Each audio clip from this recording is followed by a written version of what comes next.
প্রাণের ভাইয়েরা আমার, ইব্রাহিম ইবনে আদহাম রাহমাতুল্লাহ আলাইহির কাছে তাহার একজন শাগরেদ প্রশ্ন করেছে। ইব্রাহিম ইবনে আদহাম ইরাকের বলখ নগরের যিনি বাদশা, তিনাকে প্রশ্ন করা হয়েছিল যে আমরা গুনাহ থেকে বাঁচতে পারি কিভাবে, গুনাহ থেকে বেঁচে থাকতে পারি কিভাবে। তিনি 5টি নিয়ম বাতলিয়ে দিয়েছিলেন ইব্রাহিম ইবনে আদহাম, যে 5টি নিয়ম তুমি ফলো করলে গুনাহ থেকে বাঁচতে পারো।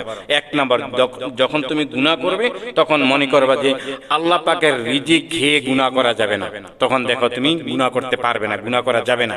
1 নম্বরে, যে যখন তুমি গুনাহ করবে তুমি আল্লাহ পাকের রিজিক খাবে না, পারবে? তখন শাগরেদ বলছিল না, আল্লাহ পাকের রিজিক খাওয়া ছাড়া তো গুনাহ করা যাবে না, তাহলে তো তুমি গুনাহ করতে পারো না।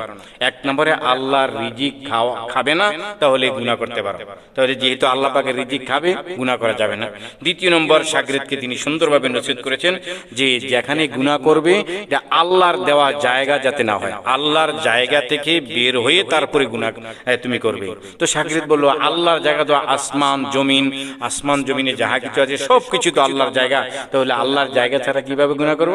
তো ইব্রাহিম ইবনে আদহাম রাহমাতুল্লাহ আলাইহি বলেন তাহলে আল্লাহর জায়গা ছাড়া যেহেতু কোনো জায়গা নেই, সুতরাং তুমি আল্লাহর জায়গার বাইরে গিয়ে গুনাহ করবে, আল্লাহর জায়গার ভিতরে গুনাহ করবে না, তাহলে গুনাহ করা সম্ভব না।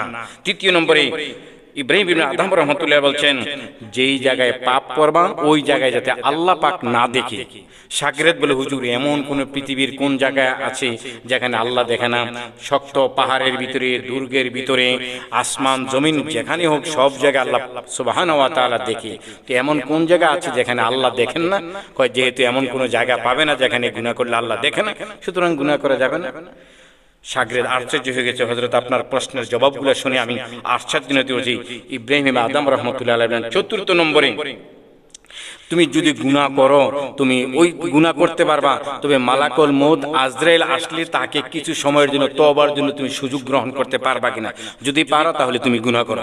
শাগরেদ বলো আজরাইলকে পৃথিবীর কোনো রাজা বাদশা, পৃথিবীর কোনো এমপি মন্ত্রী প্রাইম মিনিস্টার কে হয়তো আজরাইলকে আধা ঘন্টা 20 মিনিটের জন্য অফ করাইতে পারবে না যে এই অফ টাইমে সে তওবা করবে। যেহেতু তুমি আজরাইলকে কোন সময় আসে জানো না, কোন টাইমে এসে তোমার রূহ কবজ করবে জানো না, আজরাইলকে 10 মিনিট জন্য বন্ধ করতে পারবে না, সুতরাং গুনাহ করতে পারবে না।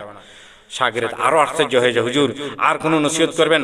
5 নম্বরে শেখ ইব্রাহিম ইবনে আদহাম রাহমাতুল্লাহ আলাইহি সুন্দরভাবে বলেছেন হ্যাঁ গুনাহ করতে পারবা, তুমি যদি জাহান্নাম থেকে ফেরত আসতে পারো তাহলে গুনাহ করতে পারবা। তখন শাগরেদ বলল হুজুর এটাও তো সম্ভব না, আমি কি জাহান্নাম থেকে ফেরত আসতে পারবো? জাহান্নামের দরজা খুলে আমি আসতে পারবো? জাহান্নামের রক্ষক ফেরেশতা যারা চাইলে মালিক ফেরেশতা সহ এই ফেরেশতাদের থেকে আমি বের হয়ে আসতে পারবো? কয় যেহেতু জাহান্নামে গেলে আর বের হয়ে আসতে পারবো না, জাহান্নামের ফেরেশতাদেরকে টেকাল দিতে পারবো না, সুতরাং গুনাহ করা যাবে না।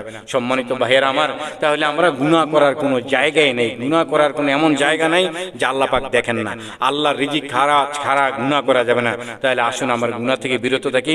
আল্লাহ সুবহানাহু ওয়া তাআলা আমাদের সকল মুসলিম ভাইদেরকে আমাদেরকে গুনাহ থেকে মুক্ত থাকার তৌফিক দান করুন। ইব্রাহিম ইবনে আদহাম রাহমাতুল্লাহ আলাইহি এই 5টি বিষয় যদি আমরা জানি তাহলে আমরা গুনাহ থেকে বিরত থাকতে পারি। আল্লাহ আমাদের সকল মুসলিম ভাইদেরকে গুনাহ থেকে বিরত রাখার তৌফিক দান করুক। আমিন।